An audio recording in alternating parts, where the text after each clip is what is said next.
আজি murders union association আৰু আমাৰ এই গোৱালপাৰা জিলা নিখিল বছৰ সন্থা এই মানে প্ৰতিবাদী কাৰ্যত অংশগ্ৰহণ কৰিছো।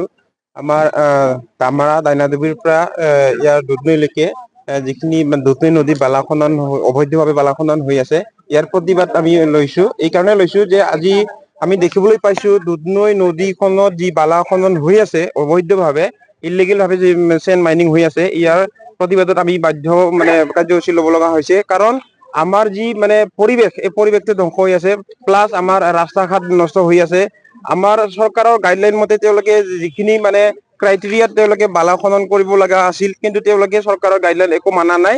আৰু আমি গম পাওঁ যে এই যি বালা খনন দুধনৈ নদীৰ পৰা গুৱাহাটীলৈকে সৰবৰাহ যি বালা হৈ আছে, ইয়াত আমাৰ অসম গভৰ্ণমেন্টৰ কোনোবা নিশ্চয় ৰাজনীতিবিদ বা কোনোবা মন্ত্ৰী MLA জড়িত আছে। আৰু লগতে আমি ক'ব বিচাৰিছো আমাৰ গোৱালপাৰা জিলাৰ DFO ডাঙৰীয়াক যে আজি ইমান গাঁতৰ অনুৰোধ কৰাৰ পিছতো ৰাইজে বাৰে বাৰে প্ৰতিবাদ কৰাৰ পিছতো তেওঁলোকে কিন্তু কোনো কাণ সাৰ লোৱা নাই।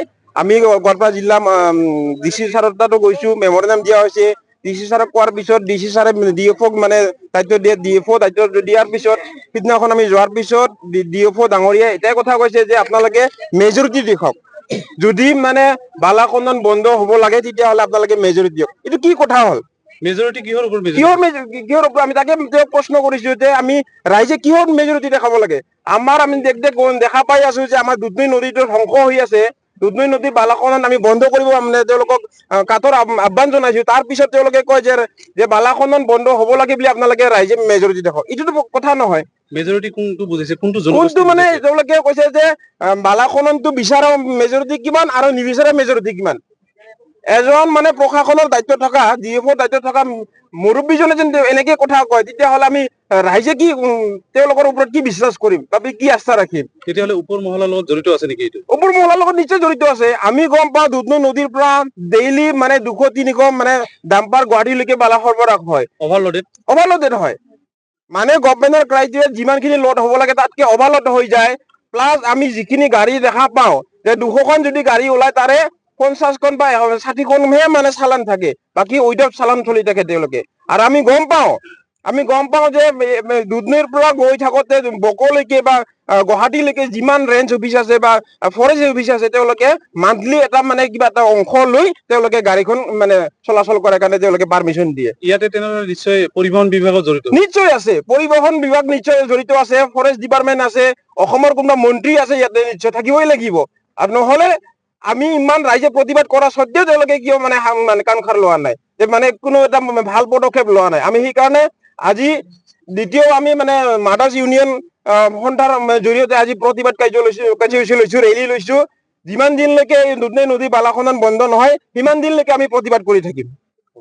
প্ৰথমতে মই নিউজ চেনেলক আৰু নিউজ পেপাৰক মই ধন্যবাদ জনাওঁ। ধন্যবাদ। আজি প্ৰতিবাদ হৈছে আমি চেণ্ড মাইনিং বালাখুণ্ডাৰ। আমি বাৰে আমি অনুৰোধ কৰিছোঁ DC ছাৰক, আমি পেটিশ্যন দিয়া হৈছে, DFO দিয়া হৈছে, আৰু আমাৰ এই ছাৰ টংকেশ্বৰ ৰাভাক CMকো দিয়া হ'ল, MLAকো দিয়া হ'ল। আজি কোনো গুৰুত্ব দিয়া নাই। কিয় গুৰুত্ব দিয়া আমি গম পোৱা নাই, সেইটো কাৰণে আজি ৰেলী দিব লগা হৈ গ'ল। আৰু আমি দেখা পাইছোঁ যে আজি মাইনিংটো চলি আছে। আজি মাইনিংটো হ'লে আমাৰ চাইণ্টিফিক চাব গ'লে এই পানীৰ লেয়াৰবিলাক কমি যাই আছে, আৰু কুৱাবিলাক আৰু দংগলবিলাক পানীবিলাক কমি গৈ আছে, আৰু মথুৰাবিলাক ভাঙি গৈ আছে। আৰু সেনেকৈ যদি 10 ফুট যদি খুলিলে, সেইটোতো আমাৰ অসমত আইনত নাই।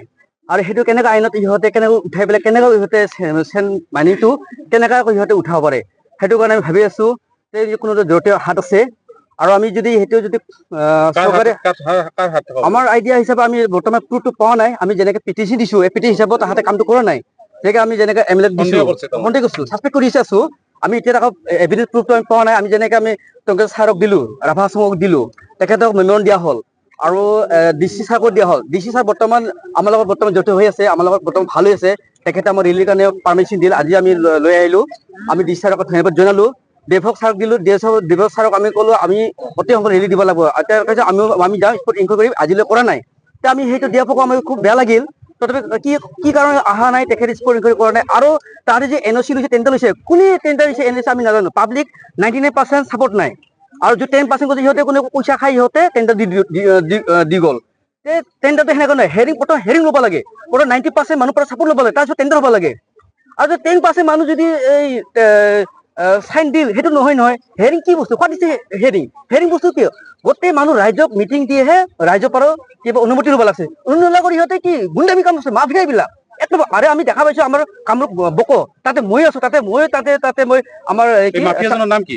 মাফিয়াটো আমি বৰ্তমান কাকো নাম দিব পৰা নাই এতিয়ালৈ নে টেণ্ডাৰ কোনে পাইছে? টেণ্ডাৰটো নামটো আমি নাজানো ক'ৰবাত 6 মানুহ পাইছে বোলে এনেকৈ শুনা পাইছো আৰু 6 ডিষ্ট্ৰিক্টটো কামৰূপ আমাৰ গোৱালপাৰা কেনেকৈ আহি ইয়াতে শুনিব পাৰে আৰু আমি দেখা পাইছো আজি চেন মাইনিং কৰাৰ কাৰণে আজি এই কি নামটো এই আপোনাৰ কি কয় এইটো এই কুকুৰ কাটা চাব কি হৈ গৈছে তাতে চেন মাইনিং কৰাৰ কাৰণে তাতে ইলেকশ্যন হৈ গ'ল আৰু চিনিয়ৰটো হৈ আছে আৰু আমাৰ কামৰূপ ডিষ্ট্ৰিক্ট বক এই কোম্পানীটো হৈছে কোম্পানীটো বন্ধ কৰিছে এই আমাৰ মিনিষ্টাৰ আহিছিল কি মিনিষ্টাৰ আছিল এই মোহন পাটোৱাৰী ফৰেষ্ট মিনিষ্টাৰ পাটোৱাৰী তেখেতে আহি বন্ধ কৰি দিছে আৰু তাতে মানুহ দুটা মৰি গ'ল 15 ফুট 16 ফুট তাতে খুন্দিছে আৰু ছাৰে নিজে আহি দেখা দিছে সেইটো গুণ্ডামি কৰি আছে সেইটো আমি গাৰো ষ্টুডেণ্ট গোৱালপাৰা ডিষ্ট্ৰিক্ট খবৰ মই কৈ আছো মই তাহাঁতক ৱাৰ্নিং দি আছো যদি আকৌ সেনেকৈ যদি অসমত যদি ৰুল ৰেগুলেশ্যন নামানা কৰি কাম কৰিলে আমি বেলেগ ৰাস্তাত গুচি যাম সেইটো কাৰণে আমি অনুৰোধ কৰিছো হেমন্ত বিশ্ব ছাৰক আমি সি এতিয়া আমাৰ ৰাজা তেখেতে চেনেলটো আমি দেখা পালে আপুনি অলপ গৌৰৱ দিব সেইবিলাক লেতেৰা কামবিলাক আপুনি চাফা কৰি দিয়ক সেইটো লেতেৰাবিলাক যিমান লেতেৰা থাকিব সিমান বেয়া হ'ব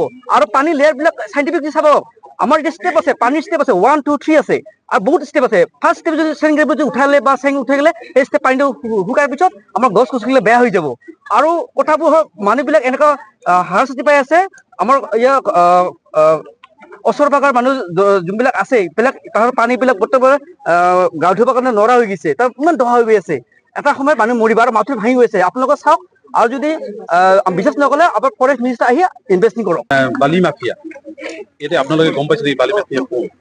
চৰকাৰে প্ৰাকৃতিক সম্পদ লুণ্ঠন কৰাৰ কাৰণে অবৈধভাৱে বালি খনন কৰা অবৈধভাৱে তেওঁলোকে চেণ্ড গ্ৰেভেল কৰা সেই ব্যৱস্থালৈ এতিয়ালৈকে গতি গৈছে চৰকাৰে যি তেওঁলোকে ৰাজহ সংগ্ৰহ কৰাৰ নামত আমাৰ সাধাৰণ এই অঞ্চলৰ খিলঞ্জীয়া থলুৱা যি জনজাতি ৰাইজক তেওঁলোকে বিপদত ঠেলাব বিচাৰিছে সেইকাৰণে আমি অবৈধভাৱে তেওঁলোকে যিটো বালি খনন কৰিছে এই কৰাৰ বিৰুদ্ধে ইতিমধ্যে আবেদন নিবেদন কৰা হৈছিল যে এই অবৈধভাৱে বালি খনন কৰা বন্ধ কৰিব লাগে কিন্তু এতিয়ালৈকে কোনো ব্যৱস্থা নকৰাৰ ফলত আমি আজি ইয়াত গাৰো ছাত্ৰ সন্থা বড়ো ছাত্ৰ সন্থা আৰু মাদাৰ্ছ ইউনিয়নৰ উদ্যোগত ইয়াত আন্দোলন হৈছে আৰু অতি শীঘ্ৰে যদি এই অবৈধভাৱে বালি খনন কৰা বন্ধ যদি নহয় তেতিয়াহ'লে অনাগত সময়ত তীব্ৰ আন্দোলন কৰাৰ কাৰণে আমি বাধ্য আছো তাৰ কাৰণে যদি যিকোনো পৰিস্থিতি হয় তাৰ কাৰণে জগৰীয়া অসম চৰকাৰে হ'ব